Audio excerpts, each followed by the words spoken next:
दोस्तों, आज की इस वीडियो में हम गणित के काफी इंपोर्टेंट टॉपिक को कवर कर रहे हैं। वो है एवरेज, औसत। हम जानेंगे औसत क्या होता है, औसत किसे कहते हैं, गणित में औसत की क्या आवश्यकता है, औसत की क्या परिभाषा है, दैनिक जीवन में औसत के क्या उपयोग हैं।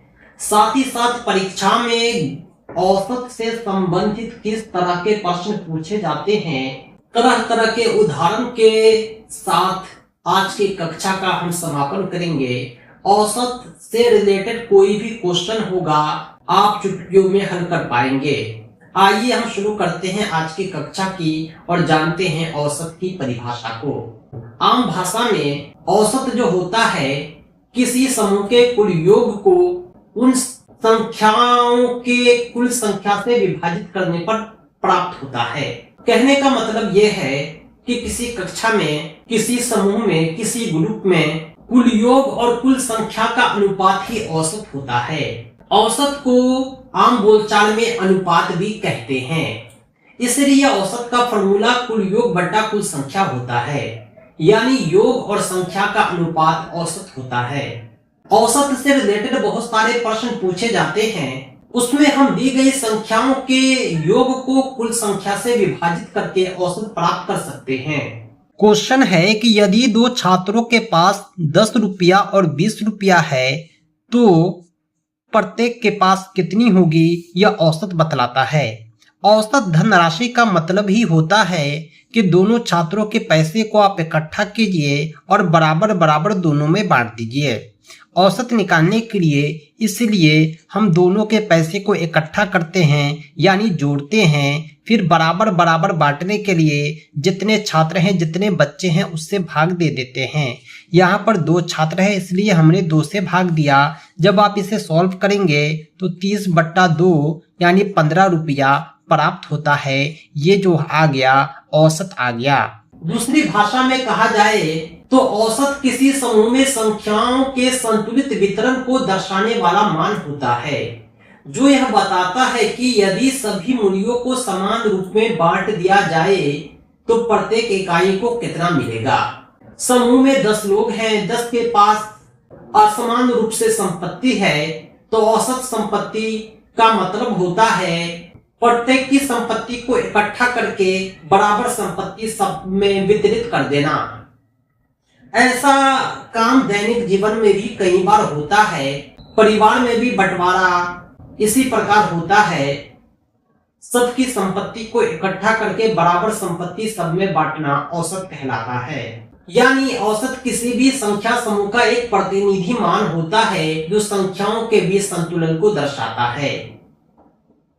संतुलन का मतलब यह होता है कि एक संतुलित मान जो न कम हो न ज्यादा हो, जो सबके लिए बराबर हो। उदाहरण के लिए अब हम देखेंगे औसत की क्या विशेषता है। Characteristics of average. औसत की परिभाषा को अभी हमने देखा है। यह औसत बतलाता है कि यह प्रतिनिधि मान होता है, यह सरल गणना होता है, यह प्रभावित होता है, यह योग पर आधारित होता है। औसत की कुछ और विशेषता यह भी है कि यह मध्य में स्थित होता है। यह प्राकृतिक संख्याओं में नहीं होना जरूरी होता है। इसके व्यवहारिक उपयोग को भी हम देखेंगे। सबसे पहले हम बात कर रहे हैं प्रतिनिधि मान की। औसत किसी समूह के संख्याओं का प्रतिनिधित्व करता है और उसके संतुलित वितरण को दर्शाता है। उदाहरण हमने दिया कि सभी परिवार के सभी व्यक्तियों की संपत्ति को आप इकट्ठा कीजिए और बराबर बराबर सब में बांट दीजिए। 2 भाई हैं, एक के पास 6 रुपया है, एक के पास 4 रुपया है। दोनों को इकट्ठा कीजिए और 5-5 रुपया दोनों को बांट दीजिए। ये हो गया औसत। प्रतिनिधि मान यहाँ पर 5 होता है। यह सरल गणना करता है। इसे निकालने का आसान होता है, काफी आसान होता है। यह संख्याओं के बीच संतुलन को दर्शाता है। यानी 6 और 4 में एक बड़ा डिफरेंस था। 5 जो है एक कॉमन मान होता है जो 4 और 6 दोनों के करीब होता है। यह दोनों नंबर में एक संतुलन ला दिया। यह जो औसत होता है अत्यधिक बड़े या छोटे मूल्यों असाधारण मानों को प्रभावित हो सकता है। 6 और 4 बड़ा और छोटा था उसमें बीच का मान 5 आ जाता है। यह हमेशा योग पर आधारित होता है। अगर आपको जोड़ नहीं आता है तो आप औसत नहीं निकाल पाएंगे, क्योंकि कुल संख्या निकालना आवश्यक होता है। तीसरी खूबी यह भी है कि यह सभी संख्याओं में समान रूप से व्यवस्थित हो तो औसत बीच का मान होता है। हमने लिख दिया 2, 4, 6, तो औसत हमेशा बीच का मान होता। किसी भी संख्या का आप टेबल लिखें, पहाड़ा लिखें, उसके बाद आप उसका औसत निकालें, आप पाएंगे कि वह बीच का मान होता है। औसत किसी भी रूप में पूर्णांक, दशमलव या भिन्न नहीं हो सकता। आप कभी भी औसत निकालेंगे 2 आएगा, 4 आएगा, 6 आएगा, 18 आएगा। ये दशमलव नहीं हो सकता, 2.4 नहीं हो सकता है, 5/2 नहीं हो सकता है, यानी कभी भी आएगा तो पूर्ण संख्या के रूप में ही आएगा। इसके व्यवहारिक उपयोग को हम आगे भी देखेंगे। इसका उपयोग गणित में, अर्थशास्त्र में, विज्ञान, खेल, रोजमर्रा की जिंदगी में भी किया जाता है। कैसे किया जाता है, आइए हम देखते हैं औसत के दैनिक उपयोग को। उसके बाद हम बहुत सारे प्रश्न सॉल्व करेंगे जो परीक्षा में औसत से संबंधित पूछे जाते हैं। दैनिक जीवन में जो औसत का उपयोग है काफी व्यापक है, इसका क्षेत्र बहुत बड़ा है। कुछ प्रमुख उपयोग को हम देख रहे हैं। परीक्षा में अंकों का विश्लेषण करने में औसत का प्रयोग होता है। छात्र अपने विभिन्न विषयों के अंकों का औसत निकालकर अपनी कुल प्रगति का अनुमान लगा सकते हैं। 5 विषय की परीक्षा हो रही है। आप सभी विषयों के प्राप्तांक को जोड़कर 5 से भाग दे करके अपना औसत निकाल सकते हैं, आपने कितनी प्रगति की है। स्कूल और कॉलेज में ग्रेडिंग के लिए औसत अंकों का प्रयोग होता है, यानी एक औसत अंक निकालकर सभी बच्चों की ग्रेडिंग की जाती है, किसने कितना अंक प्राप्त किया। इस औसत का प्रयोग खेल कूद में प्रदर्शन का आकलन भी किया जाता है। क्रिकेट में किसी बल्लेबाज की औसत रन बैटिंग एवरेज निकाली जाती है। फुटबॉल और बास्केटबॉल में खिलाड़ियों के औसत स्कोर पर ध्यान दिया जाता है। इंटरनेशनल लेवल पर भी आपने इसे देखा होगा। खिलाड़ियों के औसत अंक उसके द्वारा बनाए गए रन के रूप में दिखाए जाते हैं। आप मासिक खर्च का भी अनुमान लगा सकते हैं। औसत बिजली, पानी, मोबाइल बिल का अनुमान लगाकर बजट तैयार किया जाता है। किराने अन्य खर्चों में औसत निकालकर भविष्य की योजना बनाई जाती है। गति और समय में भी इसकी गणना होती है। यात्रा में औसत गति निकाली जाती है। कोई वाहन 100 किलोमीटर की दूरी 2 घंटे में तय करता है तो औसत गति 50 किलोमीटर प्रति घंटा होगा। काम काज में औसत समय निकालकर उत्पादकता का आकलन किया जाता है। हम मौसम की जानकारी लेने के लिए तापमान का औसत निकालते हैं। वर्षा के औसत डेटा से सूखा या बाढ़ की संभावना का अनुमान लगाया जाता है। अलग अलग क्षेत्रों के तापमान या वर्षा की स्थिति इकट्ठा करके औसत निकाला जाता है। आय और वेतन का निर्धारण भी औसत के माध्यम से किया जाता है। स्वास्थ्य और फिटनेस, औसत कैलोरी खपत से वजन घटाने बढ़ाने की योजना बनाई जाती है। औसत हार्ट रेट, ब्लड प्रेशर के आधार पर स्वास्थ्य का विश्लेषण किया जाता है। इसके अलावा जनसंख्या और अर्थशास्त्र में भी औसत का प्रयोग होता है। जनसंख्या वृद्धि से देश की जनसंख्या का अनुमान लगाते हैं। औसत महंगाई दर पर बाजार की स्थिति का अध्ययन करते हैं। यानी देखा जाए तो औसत का प्रयोग जीवन के हर क्षेत्र में होता है। ये तो था थ्योरी। अब हम प्रैक्टिकली औसत निकालना सीखेंगे। अलग अलग फील्ड में किस तरह औसत निकालते हैं। औसत के कुछ साधारण प्रश्नों को, फिर कुछ कठिन प्रश्नों को हम आपको दिखाएंगे, समझाएंगे, ताकि आपके क्वेश्चन कंफ्यूजन अच्छी तरह से दूर हो सके। क्वेश्चन है कि 5 छात्र हैं, उसके पास क्रमशः 10 रुपया, 20 रुपया, 30 रुपया, 40 रुपया, 50 रुपया है, तो औसत धनराशि प्राप्त करें। ये जो औसत धनराशि होगा यह दर्शाएगा कि धनराशि को जो है बराबर बराबर सभी छात्रों में बांटा गया है। यही होता है औसत धनराशि। यानी जितने भी छात्र थे सबके पैसे को हमने इकट्ठा किया, जोड़ दिया। इस प्रकार हमें कुल कितने पैसे इकट्ठे हुए उसे हम 5 से भाग देंगे, क्योंकि छात्र की संख्या 5 है। औसत का यही फॉर्मूला होता है। सभी को जोड़ करके भाग दे दिया जाए, यानी योग बट्टा कुल संख्या। यहाँ पर जितने भी छात्र हैं सबके पैसे को जब आप जोड़ेंगे तो आपको 150 रुपया प्राप्त होगा। उसे आप 5 से भाग दे दीजिए, यानी 30 रुपया जो आता है औसत प्राप्त होता है। क्वेश्चन है कि 5 संख्या दिया हुआ है 10, 15, 20, 25, 30, इसका औसत ज्ञात करना है। औसत निकालने के लिए हम सभी संख्या को आपस में जोड़ देंगे। जब आप सभी संख्या को आपस में जोड़ेंगे तो उसे आपको 5 से भाग देना होगा, क्योंकि यहाँ कुल संख्या 5 है। आप सभी को आपस में जोड़िए तो आपको 100 प्राप्त होता है। उसे आप 5 से भाग दे दीजिए, 20 प्राप्त होगा। ये जो हुआ औसत हुआ। ये 5 संख्या का औसत कितना हो गया? 20 हो गया। नेक्स्ट क्वेश्चन है, किसी कक्षा में 5 छात्रों के गणित में प्राप्तांक 45, 50, 55, 60, 65 है। औसत अंक ज्ञात करें। चाहे छात्र का औसत निकालना हो, चाहे संख्या का, चाहे प्राप्तांक का, एक ही फॉर्मूला होता है, योग बट्टा कुल संख्या। जितने भी अंक आए हैं उसे आप आपस में जोड़ दीजिए।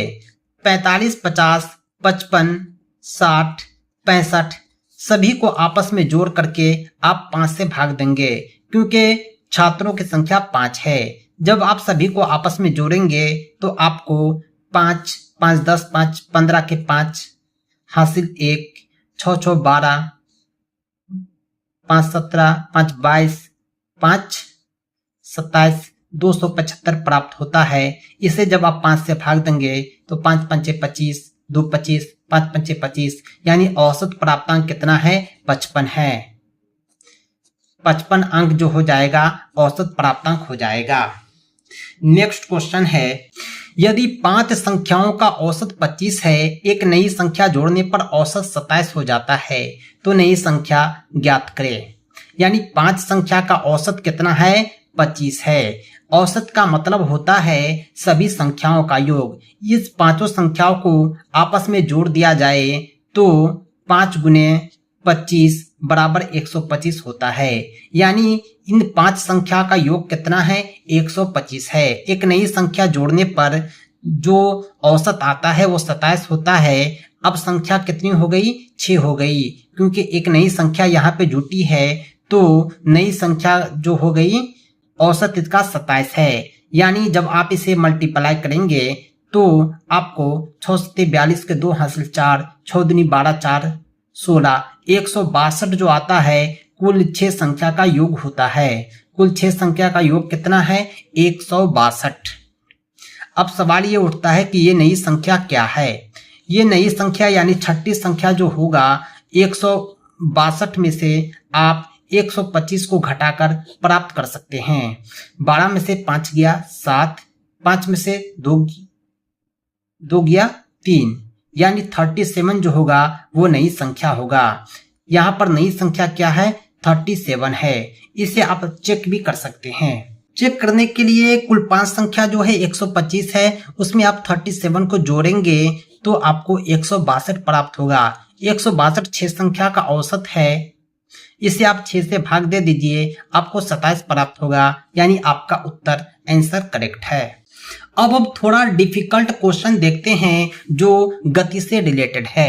एक व्यक्ति 60 किलोमीटर की यात्रा तय करता है, जिसमें 30 किलोमीटर की यात्रा 40 किलोमीटर प्रति घंटा की गति से और बाकी 30 किलोमीटर की यात्रा 60 किलोमीटर प्रति घंटा की गति से तय करता है। आपको औसत गति निकालना है। जब कभी भी औसत गति पूछे तो आप क्या करेंगे? दोनों स्पीड को 2 से गुना कर देंगे। दोनों स्पीड को 2 से गुना कर देंगे और दोनों स्पीड को आपस में जोड़ के भाग दे देंगे। औसत गति का फॉर्मूला होता है 2 गुने स्पीड 1 स्पीड 2 बट्टा स्पीड 1 प्लस स्पीड 2। इसे जब आप सॉल्व करेंगे तो 1 0 1 0 कट जाएगा। इस प्रकार 2 चौका 8 छक्के 48 किलोमीटर प्रति घंटा जो हो औसत गति प्राप्त होता है। नेक्स्ट क्वेश्चन है, 6 संख्याओं का औसत 45 है, नई संख्या जोड़ने पर औसत 48 होता है, तो नई संख्या ज्ञात करें। 6 संख्या का औसत है 45, यानी ये जो 6 संख्या है इसे आपस में जोड़ने पर 6 गुने 45 बराबर 6 पंचे 30 के 0 हासिल 3, 6 चौका 24, 3 27, 270 प्राप्त होता है। नई संख्या जब इसमें जोड़ दी जाती है तो कुल संख्या 6 के बदले 7 हो जाती है। अब इस 7 संख्या का औसत जो है 48 है। इसका जो योग होगा इन सातों संख्या का 7 गुने 48 होगा, यानी 7 8 56 के 6 हासिल 5, 7 चौका 28, 28 5 33, 336 जो होता है ये सातों संख्याओं का योग है। तो नई संख्या आप प्राप्त करने के लिए 336 में से 270 को घटा देंगे। ये जो नई संख्या है वो 66 है। 66 जो होगा आपका करेक्ट आंसर हो जाएगा। नेक्स्ट क्वेश्चन थोड़ा अलग प्रकार का है लेकिन काफी इंपोर्टेंट है। इस तरह के क्वेश्चन एग्जाम में आते हैं। किसी कक्षा में 5 छात्रों के अंकों का औसत 72 है। 5 छात्रों के अंकों का औसत कितना है? 72, यानी इन सभी के अंकों का योग हो जाएगा 5 गुने 72, 360। बाद में पता चलता है कि एक छात्र के अंक में 84 के बजाय 64 लिखे गए, यानी लिखना क्या था 84 लेकिन लिख दिया 64। गलती से जो लिख दिया है उसको हम घटा देते हैं और जो लिखना था 84 उसको हम जोड़ देते हैं। 10 में से 4 गया 6, 15 में से 6 गया 9, 296 प्लस 84, 6 4 10 के 0 हासिल 1, 9 8 17 1 18 के 8 हासिल 1, 2 1 3। जब 84 के बजाय 64 लिखा गया तो योग कितना था 360, लेकिन सही योग 380 होना चाहिए था। अगर गलती नहीं करता तो 380 ही योग होता। इस प्रकार 5 संख्या का सही योग जो है 380 है। तो औसत निकालने के लिए आप योग को 5 से भाग दे देंगे। इस प्रकार सही औसत 5 7 35, 3 80, 3 30, 5 6 30, 76 आता है। 76 जो होता है वो करेक्ट आंसर होता है। अलग अलग प्रकार का कुछ और क्वेश्चन हम देखते हैं। मिश्रित समूह से संबंधित क्वेश्चन है। किसी कक्षा में 20 लड़कों का औसत वजन 55 किलोग्राम, 30 लड़कियों का औसत वजन 50 किलोग्राम है, तो पूरी कक्षा का औसत वजन यानी लड़के और लड़की को जोड़ करके औसत वजन निकालना है। इसमें 20 लड़कों का औसत वजन जो है 55 केजी है, यानी इसका जो योग हो जाएगा वजन का योग 55 गुने 20 बराबर 1100 केजी हो जाएगा। वहीं हम लड़कियों की बात करें, 30 लड़कियों का औसत वजन जो है 50 केजी है। इसका जो योग हो जाएगा सभी लड़कियों का 30 गुने 50 बराबर 1500 केजी। हम बात कर रहे हैं पूरी कक्षा की, तो पूरी कक्षा के जो लड़के और लड़कियां हैं इनकी तादाद 50 है। 20 प्लस 30, इसका औसत निकालने के लिए आप इसको जोड़ेंगे, उसको 50 से भाग देंगे। दोनों योग को जब आपस में जोड़ा जाता है तो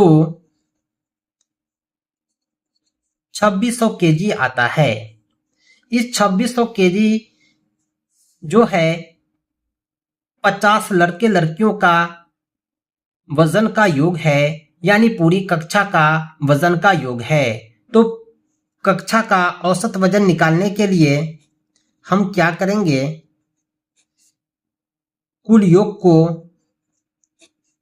कुल छात्र से भाग दे देंगे। कक्षा में 50 छात्र छात्राएं हैं, इससे भाग देते हैं तो 0 से 0 कटता है। 5 पंचे 25, 1 10 5 दूनी 10, यानी 52 केजी जो आता है कक्षा का औसत वजन आता है, जो सही उत्तर है। गति से रिलेटेड एक और क्वेश्चन है, औसत गति निकालना है। औसत गति में हम सिर्फ गति को देखते हैं, किलोमीटर प्रति घंटा, मीटर प्रति सेकंड को। उसके बाद हम दोनों गति को 2 से गुना करते हैं और आपस में जोड़ देते हैं। 40 प्लस 60 100। इसे जब हम सॉल्व करते हैं तो हमें औसत गति प्राप्त होता है। नेक्स्ट और लास्ट क्वेश्चन है, 10 संख्याओं का औसत 28 है। 2 संख्याएं 32 और 36 हटाती जाए तो नया औसत कितना होगा। 10 संख्या का औसत 28 जो है दिया हुआ है। इस संख्याओं का योग अगर आप पता करेंगे तो औसत से गुना करके हम योग प्राप्त कर सकते हैं। इस 10 संख्याओं का योग 280 है। इस 10 संख्या में एक 32 है, एक 36 है, इसको हटा दिया जाए तो नया औसत यानी कुल 8 संख्या का औसत आपको निकालना है। आइए 280 में से हम 32 और 36 दोनों को घटाते हैं। 32-36 का जोड़ जो होता है 68 होता है। इस 68 को आप घटा दीजिए। 10 में से 8 गया 2, 7 में से 6 गया 1, 112। ये 112 जो है इस 8 संख्याओं का योग है, यानी 112 को 8 से भाग दे करके हम 8 संख्या का औसत प्राप्त कर सकते हैं। 8 संख्या का जो औसत हो जाएगा 8 कम 8, 3 32, 8 चौका 32, 14 आता है।